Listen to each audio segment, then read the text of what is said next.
পঞ্চগড়ে মিথ্যা, বানোয়াট উদ্দেশ্যপ্রণোদিত অভিযোগের প্রতিবাদে সংবাদ সম্মেলন অনুষ্ঠিত। আপনারা দেখছেন সমাজের চিত্র টিভি সংবাদ।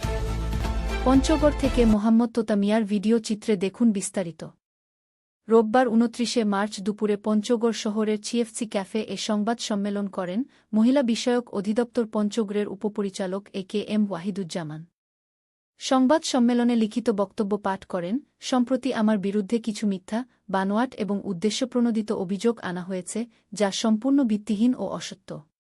আমি দুইভাবে বলতে চাই, এই অভিযোগগুলো আমার ব্যক্তিগত সুনাম ক্ষুণ্ণ করা এবং আমার পেশাগত দায়িত্ব পালনে বাধা সৃষ্টি করার একটি অপচেষ্টা মাত্র। দীর্ঘদিন ধরে আমি সততা, নিষ্ঠা ও দায়িত্বশীলতার সঙ্গে আমার দায়িত্ব পালন করে আসছি। গত ৯ মার্চ আমার বিরুদ্ধে মানববন্ধন করে অফিসের সিলভিয়া নাছরিন, লুনা বেগম ও ছাইফুল ইসলাম। এ ধরনের মিথ্যা অভিযোগ শুধু আমার ব্যক্তিগত মর্যাদাকেই ক্ষুণ্ণ করে না, বরং সরকারি একটি গুরুত্বপূর্ণ প্রতিষ্ঠানের ভাবমূর্তিকেও ক্ষতিগ্রস্ত করে। আমি প্রশাসনের সংশ্লিষ্ট কর্তৃপক্ষের কাছে জোর দাবি জানাচ্ছি, এই অভিযোগগুলো সুষ্ঠু, নিরপেক্ষ ও দ্রুত তদন্ত করা হোক।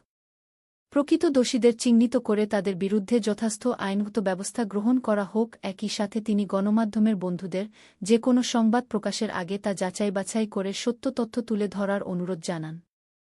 সমাজের চিত্র টিভি সংবাদের সাথে থাকার জন্য ধন্যবাদ।